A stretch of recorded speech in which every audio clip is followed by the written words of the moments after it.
ओम नमो भगवते वासुदेवाय। ओम नमो भगवते वासुदेवाय। ओम नमो भगवते वासुदेवाय।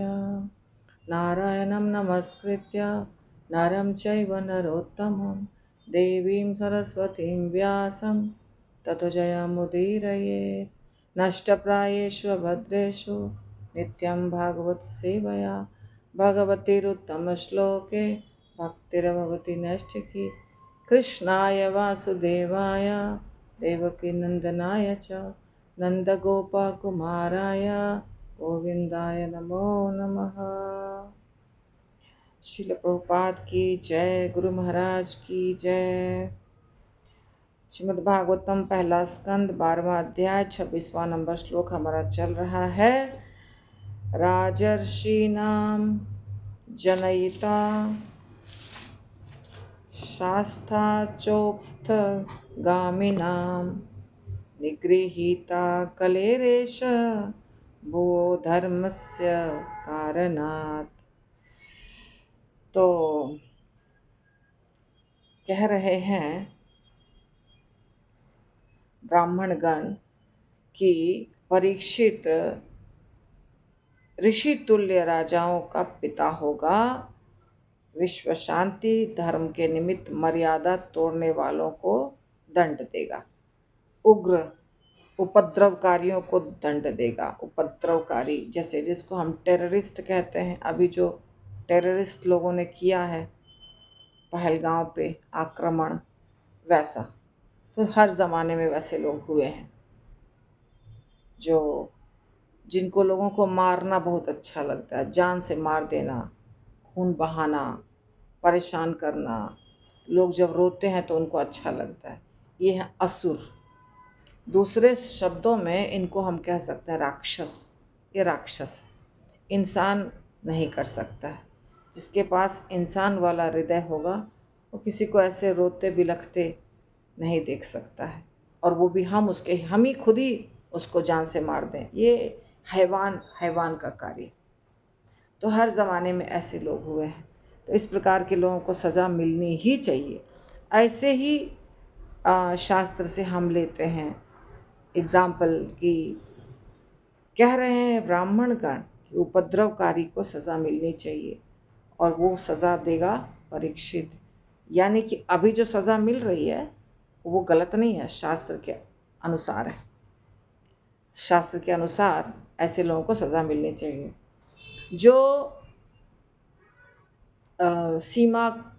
सीमा जो होता है, बाउंड्री लाइन जो होता है, वहाँ पे रक्षा करता है देश की, तो वो शास्त्र के अनुसार करेक्ट है, गलत नहीं है। तो हमने इसका परपोर्ट देखा है, थोड़ा बाकी है। कली के लक्षण हैं सुरा, स्त्रियां, द्युत क्रीड़ा, पशुवध घर। ये कलयुग में ये सब होगा। शराब, स्त्रियां, जुआ और मांस जो खाते हैं पशुओं को मारकर। समस्त राज्यों के बुद्धिमान शासकों को महाराज परीक्षित से शिक्षा ग्रहण करनी चाहिए कि किस प्रकार उन मर्यादा भंग करने वालों का तथा उपद्रव करने वालों का दमन करके शांति तथा नैतिकता स्थिर की जाती है।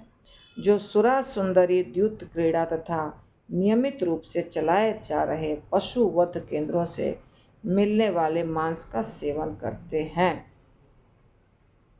4 नियम जो प्रभुपाद ने बनाया है, ये शास्त्र में बताया गया है। ये जो 4 नियम है, मांस नहीं खाना, जुआ नहीं खेलना, और शराब या नशा का कोई चीज़ नहीं करना, और पढ़ाई, स्त्री पुरुष का संग नहीं करना, ये 4 नियम के ऊपर ही हमारा धर्म चलता है। ये जहाँ टूट गया धर्म खत्म हो जाएगा। ये धर्म के स्तंभ कहलाते हैं, और कलयुग में ये सब टूट चुका है। धर्म के स्तंभ जो हैं वो टूट चुके हैं। कलयुग ऐसा ही है। तो परीक्षित महाराज कलयुग को दंड देने वाले थे। जब कलयुग प्रवेश किया था, वो हम देखेंगे, जब आएगा वो प्रसंग तब हमको पता चलेगा। तो प्रभुपाद कहते हैं कि शिक्षा हमको लेनी चाहिए। आजकल के राजा, जो राजा हैं, प्रेसिडेंट हैं, प्राइम मिनिस्टर हैं, उनको शिक्षा लेनी चाहिए कि इस प्रकार का कार्य जो करते हैं, जैसे कि स्लॉटर हाउसेस जो हैं, मांस जहाँ पे बिकता है, जानवरों को मार मार करके बिजनेस है, मुर्गी पालन करते हैं और लाखों लाखों की संख्या में मुर्गा मुर्गी पैदा होते हैं, फिर सबको मार मार के खाते हैं। ये नहीं होना चाहिए। सारे जितने मनुष्य हैं सबको वेजिटेरियन होना चाहिए। और जैसे कि अगर ऐसे स्लॉटर हाउसेस ना रहें, जैसे ऐसे दुकानों में ना बिके मांस। अब मैं दोराबजी जाने का मन नहीं करता। दोराबजी में एक सेक्शन है जहाँ ऐसे शीशा में रखा रहता है मांस, नॉन वेज, अलग अलग प्रकार का कुछ कुछ लिखा रहता है उसके अंदर में कौन कौन चीज़ का मांस है। तो अपने आप जो रूल है, प्रकृति का नियम है, उसके अनुसार लोग मनुष्य कुछ लोग मार के खाएंगे। प्रकृति के नियम के अनुसार कुछ लोग मार के खाएंगे, बकरा बकरी सुअर, हर ज़माने में ऐसा हुआ है। और जानवर तो खाएंगे ही, क्योंकि जानवरों का भोजन होता है। शेर का भोजन, शेर तो शिकार करेगा ही ना, वो तो प्रकृति के अनुसार उसका शरीर वैसा ही बना है कि वो खाएगा मार करके पशुओं को, तो वो अलग चीज़ है। पर ऐसे प्रॉपर आपने लाइसेंस दिया है, सरकार ने लाइसेंस दिया कि तुम मार सकते हो जानवरों को और अपना दुकान में बेच सकते हो, ये गलत है, ये बिल्कुल गलत है। लेकिन आजकल सब जगह ये चलता है, तो प्रभुपाद कह रहे हैं कि ये गलत है। इस कलयुग में कलह उत्पन्न करने वाले इन विभिन्न विभागों को गतिमान रखने हेतु अनुज्ञा दिए जाते हैं। तो ऐसे राज्य में शांति तथा नैतिकता की आशा किस प्रकार से की जा सकती है? सही है, जहाँ लोगों को मारा जाएगा। अब जानवर को भी मारा जा रहा है तो गलत है ना। देखिए, अगर शेर किसी हिरन को मार के खा गया तो उसमें हमारी कोई गलती नहीं है, और शेर की भी गलती नहीं है, क्योंकि शेर का शरीर वैसा ही बना है, वो घास नहीं खाता है। पर हम लोग घास खा के, मतलब हम सब्जी खा के जिंदा रह सकते हैं, तो हम क्यों बकरा खाएं, मुर्गा खाएं, क्यों खाएं? अच्छा, ये जब बिकता है मार्केट में इस तरह से सजा करके, कच्चा मांस या बना हुआ बिकता है, तो जो कभी नहीं खाए हैं वो भी खाते हैं। और वो एक हो जाता है कि होटल में गए तो वेज खाएंगे कि नॉन वेज खाएंगे, एयरपोर्ट पे मतलब एयरक्राफ्ट में गए तो वेज खाएंगे कि नॉन वेज खाएंगे, क्योंकि अब इसको ऐसा प्रोफेशन बना दिया कि हर व्यक्ति के पास दो ऑप्शन है, वेज खाने का और नॉन वेज खाने का। लेकिन अगर सरकार लाइसेंस ना दे तो इतने लोग नॉन वेज नहीं खाएंगे, थोड़े खाएंगे, सब नहीं खाएंगे। और लाइसेंस देने के कारण सब खाते हैं। तो जब पशु मरेंगे ऐसे करके, तो पशु की आत्मा भी रोती है ना। कोई पशु को आप अपने आप मार दिया वो अलग बात है ना, अगर आप उसको पाल पोस के बड़ा किए हैं और एक नियम के अनुसार मार रहे हैं रोज हजारों लाखों पशुओं को, तो उस पशु के अंदर से क्या निकलेगा? आपके लिए बद्दुआ निकलेगी। वो पशु मरते समय कितना डरा रहता है, कितना क्रोधित रहता है, बांध के मारा जाता है उसको, वो भाग नहीं सकता है। लेकिन उसको तो क्रोध आएगा ही ना, जो उसको मार रहा है। क्या क्रोध नहीं आता है? आप किसी पशु को छोड़ दीजिए और आप उसको मारिए, उसको रस्सी से मत बांधिए, देखिए वो आपको मारेगा। जो पशु को आप छोड़ देंगे खुला और उसको आप एक डंडा मारिए, वो आपको पलट के मारेगा। जिसके पास जो है, गाय के पास उसका जो सिंग है उससे मारेगी, गैया भैंस भी मारेगी, जो शक्तिशाली है वो पटक देगा आपको, सांप है वो काट लेगा। सुरक्षा करने के लिए भगवान सबको दिए हैं। तो पशु आपको मारेगा, अगर आप उसको काटेंगे तो वो भी आपको मारेगा, परंतु आपने बांध दिया है उसको तो वो मार नहीं सकता है आपको। निरीह प्राणी हो गया है, उसको आपने मार दिया। तो जब मर रहा है बेचारा, तो दुखी हो रहा है, डरा हुआ है, क्रोधित हो रहा है, तो वो सारा चीज मरते समय उसके अंदर जो जो हुआ था वो सब आपको लग रहा है। आप जब खड़े होकर उसको कत्ल कर रहे हैं उसका, तो आपको लग रहा है, उसकी हाय लग रही है। और ऐसे रोज हो रहा है, अनेकों पशु मर रहे हैं। तो समाज में शांति कैसे रहेगी? शांति होती है भजन करने से, हरे कृष्णा महामंत्र करने से शांति पैदा होती है। हरे कृष्ण महामंत्र जब बच्चे सब ब्रह्मचारी रोड पर करते हैं, घूम घूम के करते हैं, सब लोग सुनते हैं, उससे बारिश होती है। वो यज्ञ है, संकीर्तन यज्ञ है, उससे बारिश होती है, उससे देवता प्रसन्न होते हैं, धरती माता प्रसन्न होती हैं। लेकिन जब हत्या होती है उससे कोई प्रसन्न नहीं होता है। जब कोई प्रसन्न नहीं है तो सोचेंगे कि वाह, हम तो नॉनवेज खाते जाएं और हम लोग सब में बड़ा अच्छा प्रेम रहे, भाईचारा रहे, सब एक दूसरे के साथ प्रेम से रहें, कहीं झगड़ा नहीं हो। ये कैसे होगा? ये संभव नहीं है, ये संभव नहीं है। इसीलिए प्रेम भी नहीं और नैतिकता भी नहीं। नैतिकता का मतलब क्या होता है? नैतिकता का मतलब होता है जो करना चाहिए नियम के अनुसार, सही और गलत को परखते हुए जो करना चाहिए वो मनुष्य समाज में होता है, तो वो नैतिकता हुआ, नैतिकता का पालन करना। लेकिन जो नहीं करना चाहिए वो हो रहा है अगर, तो क्या हुआ? नैतिकता का उल्लंघन। अतएव राजनेताओं को श्री भगवान की भक्ति द्वारा अनुशासन को भंग करने वालों को दंड देकर तथा कला के लक्षणों का उन्मूलन करके समझदार बनने के सिद्धांतों का पालन करना चाहिए। ये सब तब होगा जब व्यक्ति मंदिर आएगा। मंदिर आएगा, कथा सुनेगा भगवान की, और जो साधु महापुरुष हैं उनकी कथा सुनेगा, तो परिवर्तन आएगा। माला करेगा, अपने आप कभी परिवर्तन आने वाला नहीं है।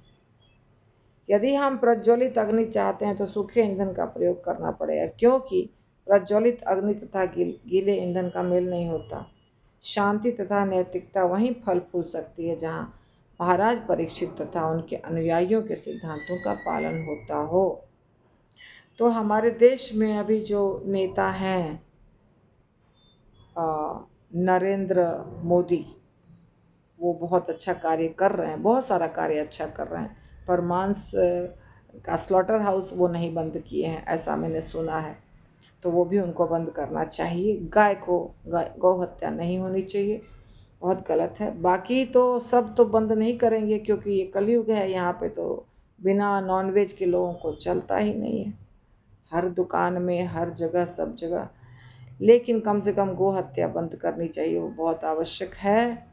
तो जो योगी और मोदी इस प्रकार के जो भक्त टाइप के जो व्यक्ति नेता बनते हैं, इससे समाज को फायदा होगा। देखते हैं आगे क्या होता है। तो पहले तो भक्ति करनी पड़ती है, और भक्ति के करने का अर्थ है सबसे पहले भागवतम और भगवत गीता का अध्ययन, और भक्त के मुख से श्रवणम, भक्त के मुख से सुनना पड़ेगा, तब जाकर के अंदर में कोई परिवर्तन होने का चांस है, अदरवाइज परिवर्तन नहीं होगा। हम इस ग्रंथ की बात कर रहे हैं, दूसरे धर्म में दूसरे ग्रंथ की बात होती होगी। हमारे पास यही ऑप्शन दिखाई दे रहा है, श्रीमद् भागवतम, भगवत गीता या रामायण का पाठ करेंगे, वहाँ भगवान के संदेश बताए गए हैं, और भगवान के संदेश को ध्यानपूर्वक सुनेंगे और उसको फॉलो करेंगे, उसका पालन करेंगे। ठीक है। तक्षकात् आत्मनो मृत्युम द्विजपुत्रो असार्जितात् प्रपत्स्यत् उपश्रुत्य मुक्तसंगः पदम हरे। तक्षकात्, तक्षक नागराज द्वारा, आत्मनः अपनी मृत्यु को द्विजपुत्र ब्राह्मण पुत्र द्वारा उपसर्जितात भेजा गया।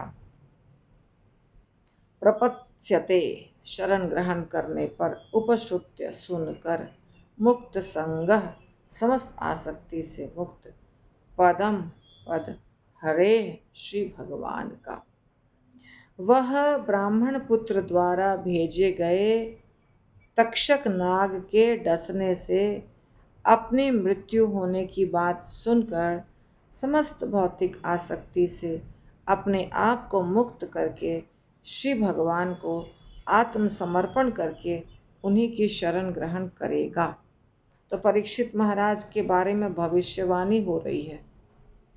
ज्योतिष शास्त्र के ज्ञाता जो हैं वो बता रहे हैं कि इसको श्राप मिलेगा। लोग कहते हैं अरे ब्राह्मण के बच्चे ने श्राप दे दिया, ये इनके नसीब में था। अच्छा, सिर्फ यही नहीं, उद्धव जी जब भागवतम सुना रहे थे कृष्ण की पत्नियों को, उस समय परीक्षित महाराज सुनना चाहते थे। तो परीक्षित महाराज को बोला तुम्हारे लिए होगा भागवतम, अभी आपको सुनने की आवश्यकता नहीं, आपके लिए विशेष रूप से भागवतम की कथा होने वाली है। तो ये सब पहले से निश्चित था कि भागवतम होगा परीक्षित महाराज के लिए। उनको तक्षक नाग डसेगा, उनकी मृत्यु उसी से होने वाली है, उनको श्राप मिलेगा। ये सब देखिए, वो तो अभी बहुत छोटे बच्चे हैं, जस्ट पैदा हुए हैं, पर पैदा होने के साथ साथ ये सारी भविष्यवाणी ब्राह्मण कर रहे हैं। मतलब ये सब होगा, प्रारब्ध में है उनके। तो प्रारब्ध में उनके भागवत कथा भी सुनना था और उनके प्रारब्ध में मृत्यु भी ऐसे ही होने वाली थी, ये निश्चित था। तात्पर्य प्रभुपाद के द्वारा प्रभुपाद लिखते हैं, भौतिक आसक्ति तथा श्री भगवान के चरण कमलों की शरण ग्रहण करना, इसमें कोई मेल नहीं है। भौतिक आसक्ति का अर्थ है श्री भगवान की शरण में दिव्य सुख के प्रति अज्ञान। सही है, एक साथ कैसे चलेगा? जिस व्यक्ति को भगवान का ज्ञान होगा और भगवान के शरण में जाएगा, वो भौतिक चीज़ों को एंजॉय नहीं कर सकता। हमारे सामने मेरा बेटा जब आता है तो बोलता mummy which film you like to see, उसको ना नहीं बोल सकती हूँ, नहीं तो नाराज़ हो जाएगा, क्योंकि वो इसी के लिए आता है ना, मम्मी की डैडी के साथ 10 दिन बिताऊँगा। तो मैं बोलूँगी कुछ लगा दो जो लगता है जिससे मम्मी को अच्छा लगेगा, वैसा कुछ हिस्टोरिकल वगैरह लगा दो, तो लगाएगा। बहुत ट्राई करता है वो, 2-4 तरह का, 5 तरह का, 10 तरह का पिक्चर लगा के। अंत में मैं थक के बोलती हूँ हाँ ठीक है, अच्छा लग रहा है। क्या अच्छा लगेगा? कुछ भी लगाता है, अच्छा ही नहीं लगता है मुझे, कुछ भी लगाता है, मगर मैं उसके खुशी के लिए देखती हूँ। जब उठ के जाऊँगी तो उसको पॉज कर देगा कि फिर मम्मी आएगी तब स्टार्ट करूँगा, तो मुझे देखना पड़ता है। लेकिन अभी देखिए, मेरे प्रभु जी चले गए हैं, बेटा चला गया है, 1 महीना से ज़्यादा हो गया है, ये टीवी ऑन नहीं हुआ है, जबकि प्रभु जी बोलते हैं ऑन करें, बीच बीच में करा कीजिए क्योंकि ख़राब हो जाएगा, रखे रखे ख़राब हो जाएगा। कुछ अच्छा ही नहीं लगता है। और मुझे बैठ के लेक्चर सुनना पसंद नहीं है, मुझे पढ़ना पसंद है।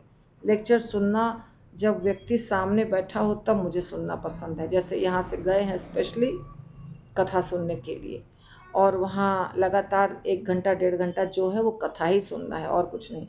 घर में टीवी पे कथा सुनेंगे, दिमाग में दूसरी बात चलेगी कि ये काम है, वो काम है, ये सेवा है, तो इसलिए इस प्रकार से नहीं होता है। तो जो भौतिक चीज़ें हैं टीवी पे जो आती हैं, कुछ भी भौतिक पिक्चर हो, गाना हो, बजाना हो, 2-3 मिनट से ज़्यादा आप नहीं देख सकते हैं, क्योंकि दिमाग रहता है हर समय क्या ऊल जलूल बनाया है। जो बनाने वाला आदमी है वो अपने दिमाग से एक कहानी बनाया है, वो हमको कैसे अच्छा लगेगा। ये कहानी जो है भागवतम में, ये सच्ची घटना है और संत के मुख से है, इसमें रस है, इससे फायदा होने वाला है।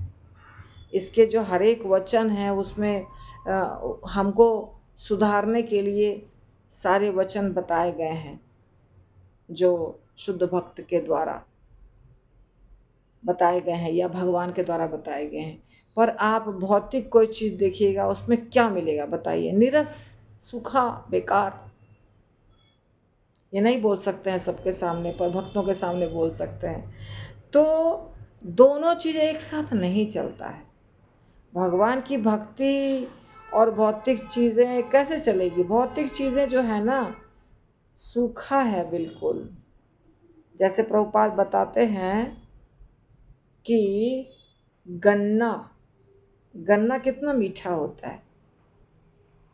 गन्ना, शुगर केन मीठा होता है, परंतु बांस मीठा लगेगा? बिल्कुल मीठा नहीं लगेगा। तो अभी जो गन्ना खा लिया है उसको बोला कि बांस चबाओ, तो क्या करेगा? वो कैसे चबाएगा बताइए? तो वही हाल है भक्तों का। भक्त कितना भी ट्राई करेंगे, उनको भौतिक चीज़ों में मज़ा आने वाला नहीं। ग्रंथराज श्रीमद् भागवतम की जय, श्रील प्रभुपाद की जय।